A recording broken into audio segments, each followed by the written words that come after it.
우리 이 시간에 오신 여러분들 위해 특별한 하나님의 축복, 은혜가 넘치기를 주님의 이름으로 축원합니다.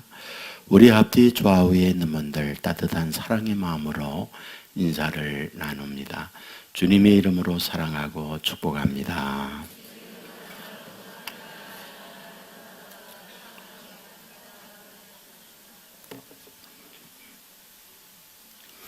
감사합니다. 박찬석이라는 분이 계십니다. 경북대학의 총장을 지내신 분이기도 하죠. 이분이 쓴 자서전에 보면 자신의 어린 시절의 간증 고백을 하고 있습니다. 고향이 산청입니다. 산청 그러면 지리산 자락에 있는 산골군으로 삶이 대부분이 힘들게 살아가는 분들이 모여 있습니다. 그분의 고향도 조그만 산골 마을에 몇 채가 안 되는 집에서 태어나서 그곳에서 성장을 했습니다. 초등학교에서 공부 조금 잘했다고 공부 못한 아버지가 한 풀려고 자기를 대구로 유학을 보냈다는 거죠. 사실 원치 않는 떠밀림 속에서 대구 가서 혼자 1학년 중학교 1학기를 마친 거죠.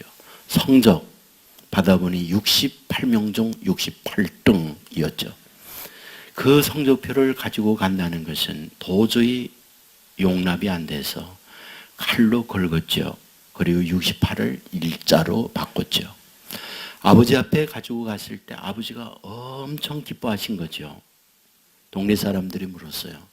찬석이야, 아바이 찬석이 공부 어떻게 했어? 어떻게 이분이 1등 했구만요. 동네 사람들이 얘기했어요. 1등 한 등 내야지. 찬석이 방학 때가 되고 그러니 여름 더운 때에 동네 강가에 가서 목욕을 하고 들어왔는데 이게 웬일입니까? 자기 집 재산 1호 목록 돼지 한 마리 그걸 잡은 거예요. 동네 사람들을 다 모아놓고 잔치를 베풉니다. 외쳤어요. 아버지! 사실을 말하려고 하다가 말 못하고 돌아서서 뛰었어요. 강가로. 그리고 강물에 들어가서 이놈아 죽으라 찬서가, 이놈아 죽으라 찬서가. 그런데 죽나요? 숨차서 올라왔죠. 그것은 어린 찬석에게 있어서 삶의 새로운 전환을 갖는 계기였어요. 이러면 안 되지. 가난한 아버지, 배우지 못한 아빠, 어떻게 해서라도 공부시키겠다면서 나를 대구에 보냈는데 이러면 안 되지. 그는 그 계기가 돼서 공부를 했고 대학을 갔고 대학원을 졸업을 했고 학위도 받고 교수도 되고 이후에 경북대학의 총장을 역임한 결과를 낳게 된 거죠. 인생사에 보면 우리가 원치 않는 여러 가지 일들을 만나요. 바랬는데 바라는 대로 되지 않는 일들. 그때 우리는 힘들어지는 거죠. 저는 유태인을 가만히 생각해 보면서 그들은 참 힘든 여정을 겪었구나 이런 생각을 많이 해요. 여러분 이스라엘 민족의 시작 그러면 아브라함부터라는 걸 우리는 잘 알잖아요. 고향에 갈 때야 우르였습니다. 하나님이 그를 선택해서 얘기합니다. 내가 너 그리고 너만이 아니라 너의 후대를 복되게 만들고 창대하게 해줄게. 그래서 선민으로 삼아줍니다. 여러분 선민으로 삼아주었다면 그들의 인생이 어떠해야 된다고요? 형통해야죠. 잘 되죠. 그런데 사실 그들 어떠한 어려움 없는 형통한 인생이 그 후손들에게 주어졌는가? 그건 아니잖아요. 기근으로 말미암아 야곱 때에 살기 어렵다고 이집트로 이민 가고 400년 동안을 그곳에서 살면서 많은 억압, 자유가 박탈된 고통을 겪어야 하고 노예 생활했어요. 하나님은 모세를 통하여 출애굽을 했지만 그들을 곧바로 젖과 꿀이 흐르는 약속 가나안 땅으로 이끈 건 아니잖아요. 40년 동안 광야를 방황하게 만들어요. 모세가 세상을 떠나고 여호수아가 지도자가 되어 가나안을 정복합니다. 이후에 주어진 것은 뭡니까? 사사시대였잖아요. 400년의 업다운이 심한 사사시대가 끝나고 난 이후에 왕정시대가 시작돼요. 초대왕이 사울. 그러나 초대왕은 실패로 끝나죠. 2대 다윗, 3대 솔로몬, 4대 르호보암에 가서 나라 두 조각 나잖아요. 위를 북이스라엘이라고 그러고 남쪽을 유다라고 얘기해요. 그런데 이와 같이 두 조각 났지만 그 나라가 오래 지속된 건 아니잖아요. 북쪽 이스라엘은 아수르에 의해서 멸망하고 남쪽 유다는 바벨론에 의해서 멸망해요. 여러분 아십니까? 이때부터 유태인이라는 말이 시작됐다는 것. 소위 바벨론에 끌려갔을 때 끌어온 그들을 향하여 저들은 누구냐? 유태인이다. 이 말이 시작됐어요.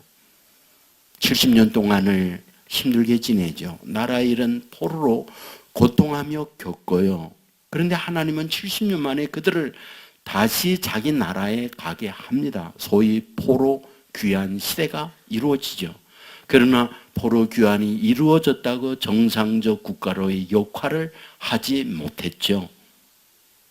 이후에 소위 헬라 나라, 그리스에 의해 지배를 받다가 이후에는 또다시 로마의 지배를 받지요. 그리고 이와 같이 소위 흩어진 유대인 디아스포라로 살다가 알다시피 히틀러에 의해서 600만이나 되는 유대인이 가스실에서 죽어가는 비극을 맞은 것이 그들이잖아요.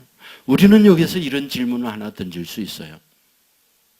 도대체 하나님께서 복주겠다고 그들을 택하여 그들을 끌어냈건만 실제 그들의 삶이라는 게 뭐냐?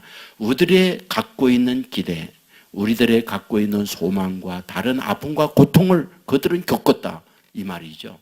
도대체 그렇다면 하나님의 섭리로서 하나님의 잘되는 복이란 무엇이냐라는 거잖아요. 오늘도 우리가 살아가면서 여기에 저와 여러분이 있다는 말 무슨 뜻입니까? 하나님의 섭리라는 말이잖아요. 예수님을 구세주로 믿는다라는 것은 내 의지, 누군가가 전도를 해서 내 알량한 지식에 의해서 신앙을 갖고 그리스도인이 되는가? 그건 아니잖아요.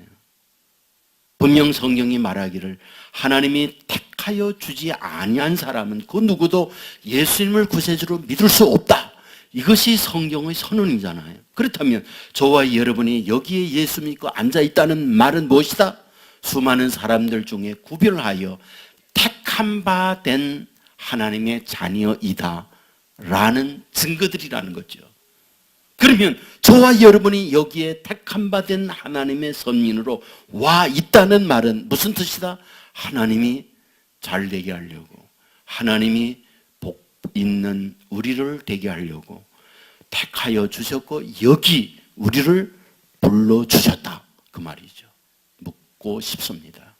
하나님은 그와 같이 저와 여러분을 택하여 이곳에 와 있게 하는데 과연 여러분의 기대, 여러분의 소망대로 여러분의 인생은 잘 되고 있느냐라는 거죠.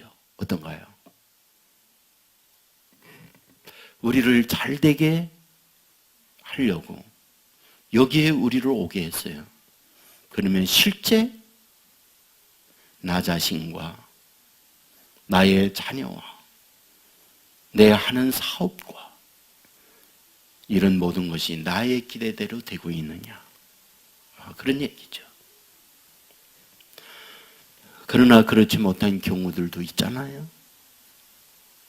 울고 있는 분들도 있을 수 있잖아요.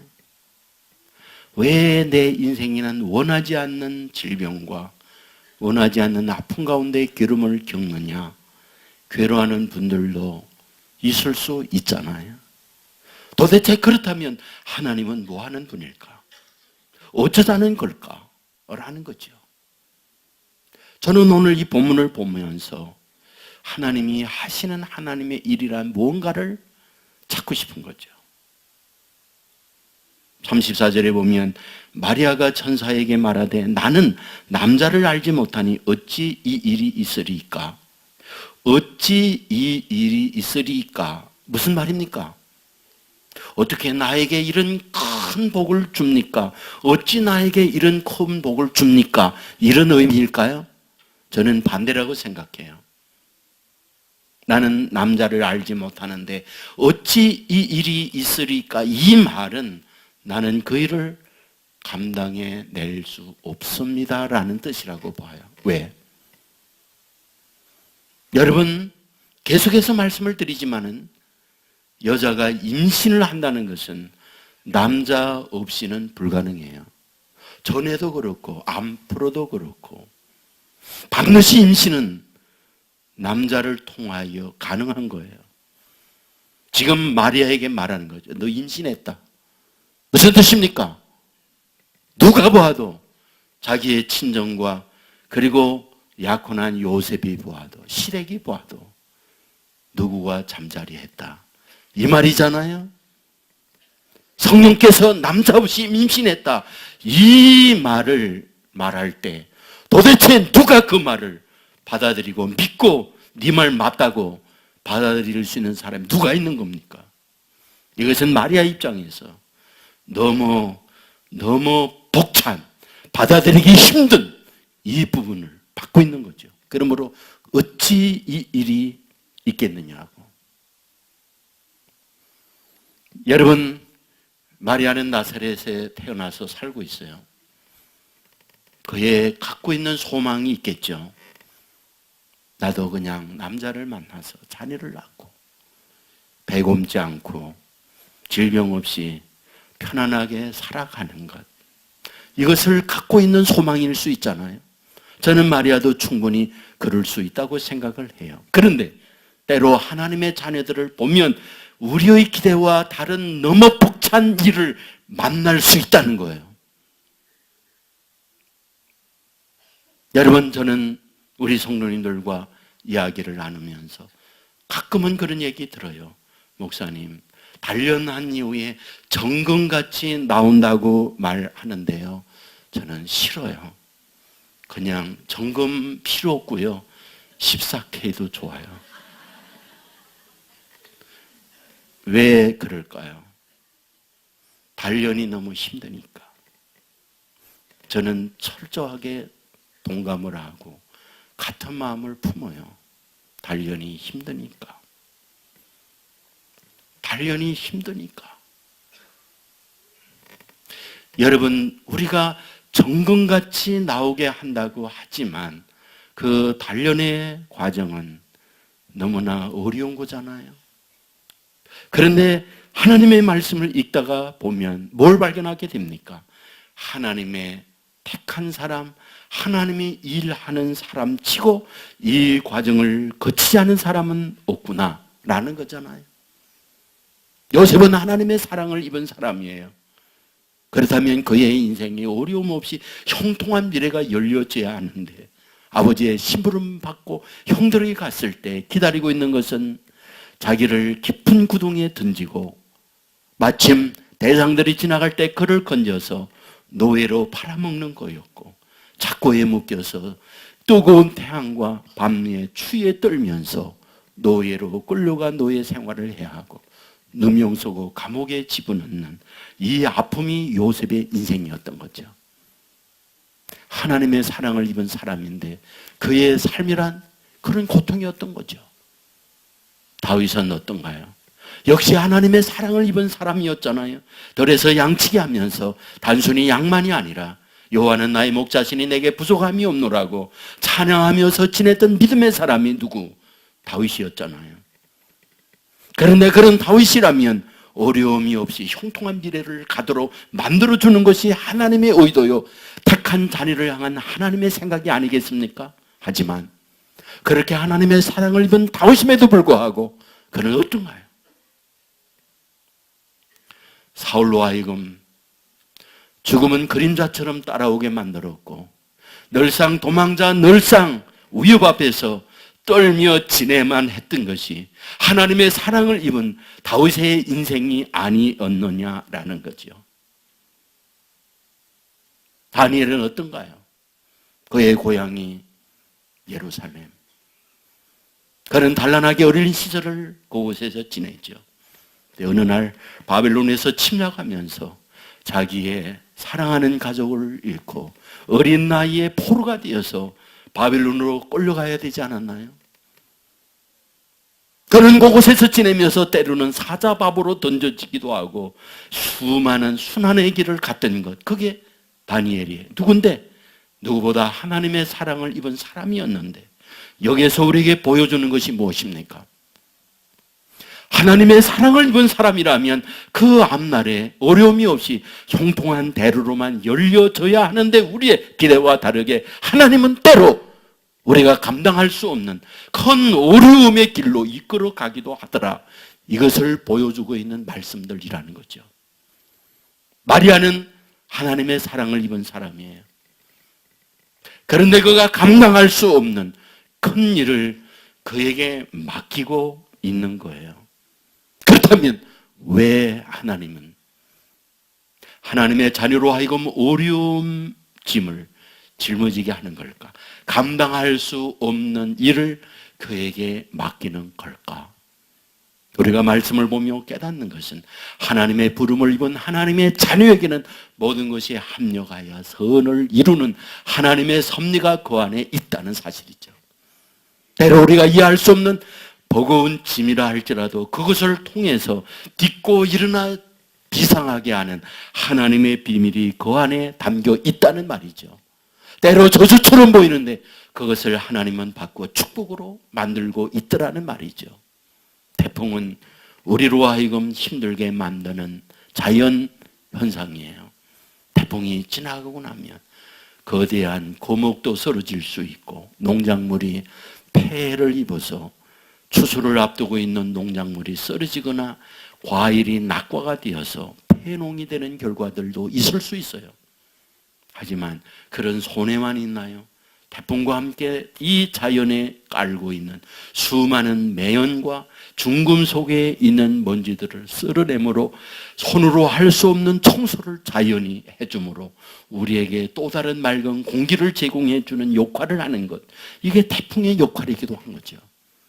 때로 어려움과 고통을 겪을 때 하나님께서 하나님의 자녀들로 하여금 그 어려운 과정을 겪으면서 주의 놀라운 뜻을 이루어내는 섭리가 그 안에 담겨져 있다는 말이죠.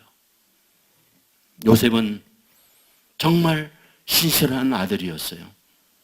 그러나 그는 너무 견디기 버거운 어려운 환경에 처하게 되는 거죠. 하지만 그 과정을 거치면서 하나님은 어떻게 합니까?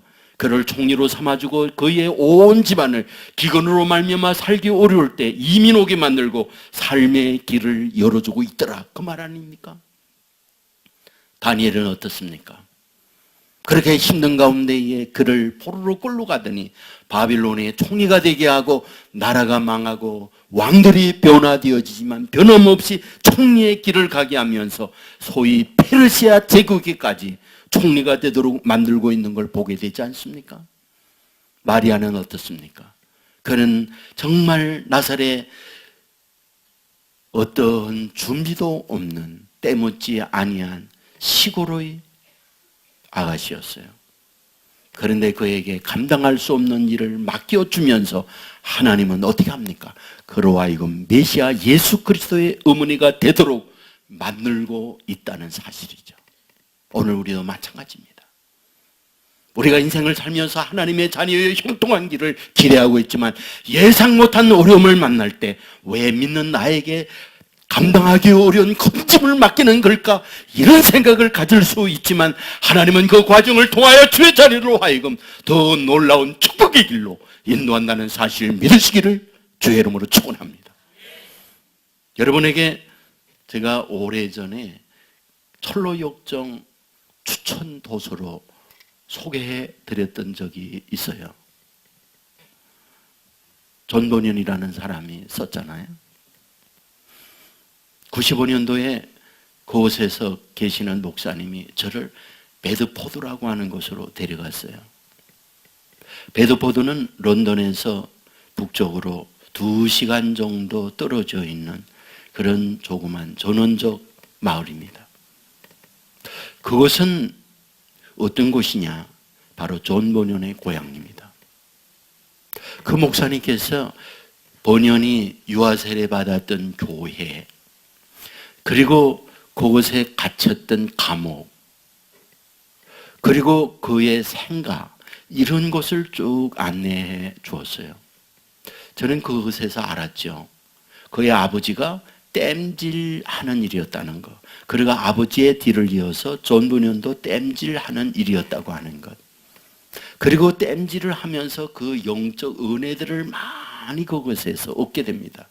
땜질을 하려면 여러분 망치와 함께 두드려야 하는 쇠판이 있어야 돼요. 그 쇠판은 언제나 짊어지고 다녀야 하는데 무거워요. 어느 날 사거리에서 그 무거운 쇠판을 내려놓았는데, 그리고 허리를 들어 앞을 보는 순간 그 동네 첩탑에 십자가를 보게 되죠. 그때 비상한 하나님의 은혜가 그에게 임하죠. 그렇구나. 십자가 밑에 나아가 무거운 짐을 내려놓을 때 진정한 인생의 자유를 입는구나. 그러면서 그런 영적 은혜들을 사람들에게 말하게 돼요. 그런데 문제는 뭐냐? 정상적 신학과 함께 설교할 수 있는 라이센스를 받고 있는 게 아니에요. 그러니까 국교회에서 이 버년을 감옥에 넣습니다. 그래서 12년 동안을 감옥 생활을 하면서 그곳에서 하나님의 주시는 지혜와 은혜로 글을 쓰기 시작했는데, 그것이 뭐냐? 존 버년이에요. 존 버년의 철로역정이에요.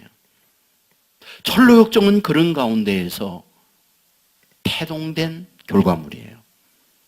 그러므로 그가 감옥에 갇혀서 아픔이요 시련이었지만 하나님은 그것을 합하여 정말 불후의 명작이라고 할 수 있는 철로역정을 쓰도록 만들고 있는 거죠.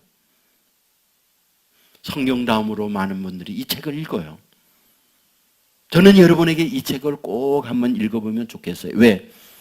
크리스찬이 땅 위에 태어나서 장차 멸망할 장망성을 떠나서 천국에 가는 과정을, 바로 순례자로서 어떤 과정을 겪는가 하는 것을 쓰고 있기 때문에 우리 믿음의 사람들에게 많은 위로요, 또한 깨달음이요, 은혜를 주는 내용으로 되어 있기 때문에 여러분에게 추천을 하는 거죠. 맞습니다.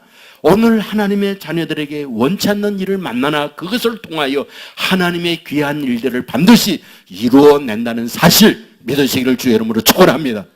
저와 여러분도 마찬가지예요. 부름을 받고 사는데 어려움 있습니다. 잘 되기를 바라는데 반대적 고통과 어려움을 당할 수 있습니다.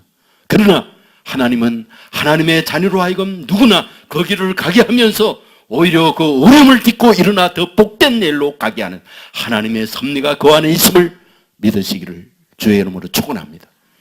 그런데 오늘 본문 35절에 보면 마리아에게 엄청난 위로, 소망을 주는 말씀을 하고 있는 거죠. 천사가 대답하여 이르되 성령이 내게 임하시고 지극히 높으신 이의 능력이 너를 덮으시리니 이름으로 나실 바 거룩한 이는 하나님의 아들이라 일컬어지리라. 무엇입니까? 가브리엘 천사가 어찌 내게 이런 일이 있을 수 있겠습니까? 내가 그 일을 어찌 감당합니까? 라고 말하고 있을 때 하나님께서 마리아에게 가브리엘 천사를 통하여 말씀하죠. 성령이 너에게 임했다. 그리고 하나님의 지극히 큰 능력이 너를 돕는다. 라고 말씀을 하고 있는 거죠. 이 말의 의도가 무엇입니까? 성령이 너에게 돕는다. 그리고 하나님의 지극히 큰 능력이 너를 임한다. 그 의미가 무엇입니까? 너는 그 일을 감당해낼 힘은 없어. 내 스스로가 어떻게 그 일을 감당할 수 있겠니? 내가 내 스스로가 생각하듯 그것은 너무 너에게 버거운 짐이야. 하지만 성령이 너에게 임해. 하지만 하나님의 거룩한 능력이 너에게 임해. 그러므로 너는 걱정하지 마. 라고 하는 것이 35절의 말씀이라는 말이죠. 여러분, 하나님께서 큰 일을 주의 자녀들에게 맡기거나 어려운 시련을 맡길 때에 감당할 수 없는 일만 덜렁이 남겨주면서 하나님은 외면하거나 하나님은 어디로 가버리는 그런 분이 아니라 주의 자녀들에게 넘을 수 없는 문제 앞에 그 문제를 맡게 하면서 그 일을 넉넉히 이겨낼 수 있는 능력을 동시에 준다는 것, 믿으시기를 주의 이름으로 축원합니다. 고린도전서 10장 13절에 보면 사람이 감당할 시험 받기는 너희가 당한 것이 없나니 오직 하나님은 미쁘사 너희가 감당하지 못할 시험당함을 허락하지 아니하시고 시험당할 즈음에 또한 피할 길을 내사 너희로 능히 감당하게 하시느니라. 무슨 말입니까? 너희가 감당하지 못할 일은 내가 허락하지 않는다. 만일 너희가 어떤 문제를 당했다면 그 일을 감당할 수 있는 힘이 있기 때문에 너희가 그 일을 당하게 하는 거다. 이것이 성경이에요. 만일 저와 여러분이 당하고 있는 문제를 풀어낼 만한 능력이 없다면 하나님이 당하지 않게 한다. 그러나 지금 저와 여러분에게 어떤 문제를 당했다면 저와 여러분이 그 일을 감당할 만큼 능력이 있게 그 일을 당하게 한다. 그러나 아십시오. 저와 여러분의 어떤 힘이 아니라 하나님의 주시는 힘으로 그 일을 감당하게 만든다는 거 믿으시기를 주의 이름으로 축원합니다. 여러분, 예수님의 제자들을 보세요. 예수님께서 제자들을 선택할 때에 누구를 선택합니까? 수많은 사람들 중에서 최고의 메시아 되는 분이 선택하면 탁월한 능력 갖추고 있는 모든 준비된 사람을 선택해야 되는 거 아닙니까? 하지만 실제 선택된 제자들을 보면 그렇지 않은 사람들이에요. 배우지 못했지, 집안 안 좋지, 성품이라도 좋으면 좋은데 정말 개떡같이 뭐 온전한 게 아무것도 없는 거예요. 여러분 보십시오. 3년 반 동안 동고동락하며 예수님께서 제자 훈련을 했지만 마지막 날 결과가 뭡니까? 저 사람 모릅니다. 그리고 다 배신하고 주님 떠나요. 하지만 부활하신 주님께서 배신한 그들을 다시 찾아가죠. 그리고 그들에게 마지막 또 부탁해요. 부탁이 뭡니까? 모든 족속으로 제자 삼으라. 그거 주잖아요. 모든 족속으로 제자 삼으라. 인간의 시각으로 보면 그들이 그 일을 못합니다. 3년 반 동안 함께 동행하면서도 예수님과 지내고 있을 때에도 위협을 만날 때 예수님을 부인했던 그들이 예수님 없는 그 상황에서 어떻게 그 일을 감당합니까? 그런데 굉장히 중요한 이야기를 부탁을 해요. 모든 족속으로 제자 삼으라 그 말만 하는 게 아니라 누가복음 24장 49절에 보면 볼지어다 내가 내 아버지께서 약속하신 것을 너희에게 보내리니 너희는 위로부터 능력을 입힐 때까지 이 성에 머물라. 위로부터 능력이 너에게 주는데 그것이 너에게 임할 때까지 이 성에 머물라라는 말이에요. 그들은 어떻습니까? 그 말씀을 믿죠. 그리고 그 성에 머물러요. 머물면서 뭐합니까? 기도해요. 사도행전 2장에 불의 혀에 갈라짐과 같이 성령이 그들에게 임하죠. 무슨 말입니까? 하나님께서 그들에게 일을 맡기면서 그들의 힘, 그들의 능력으로 그 일을 감당하게 하는 게 아니라 성령의 능력을 주어서 성령의 힘으로 감당하도록 만들고 있더라. 그 얘기잖아요. 보십시오. 가다가 나면서부터 걷지 못한 그에게 구걸을 하고 있는 그에게 얘기해요. 내가 은과 금을 원하지만 나는 은과 금이 없다. 그러나 내게 있는 건 내게 준다. 곧 내게 있는 것 내게 준다. 나사렛 예수의 이름으로 일어나 걸어라. 그때 일어나 걷는 역사가 일어나는 거예요.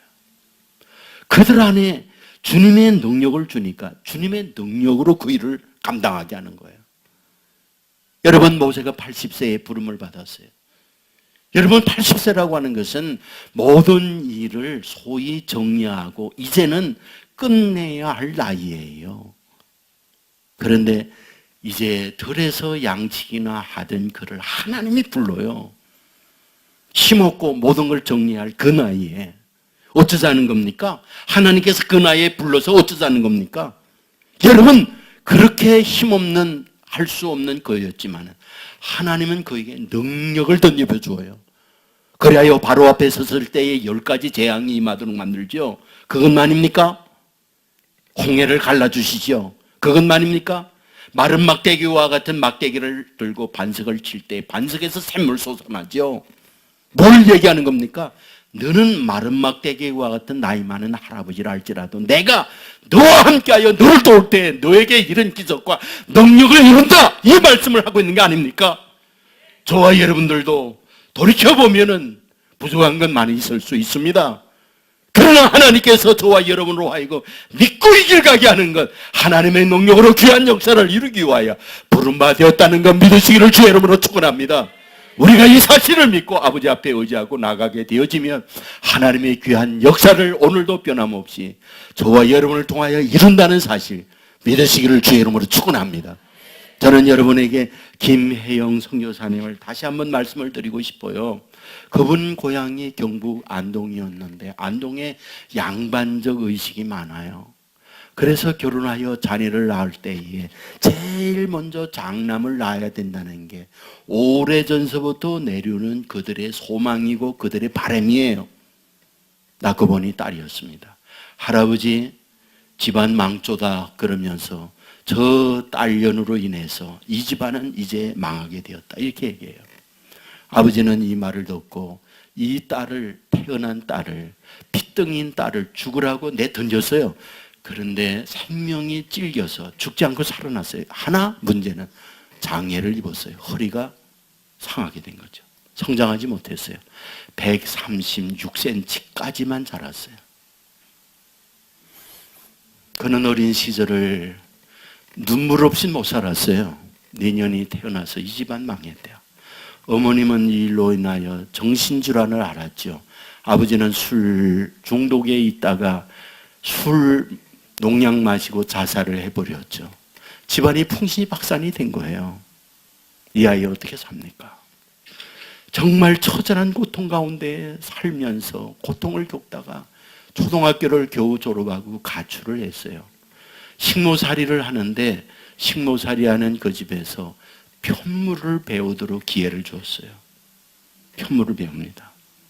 그리고 편물 자격증을 따고 난 이후에 성남에 있는 편물 공장에 가서 일을 하게 되는데 그 공장의 반장이 예수 믿는 분이에요.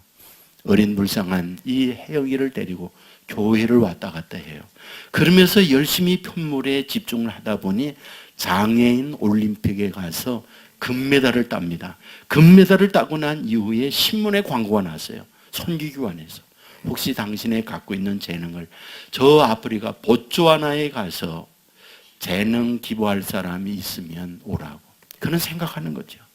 내 대한민국에 살아봐야 나를 인정해주는 사람이 누구 있나.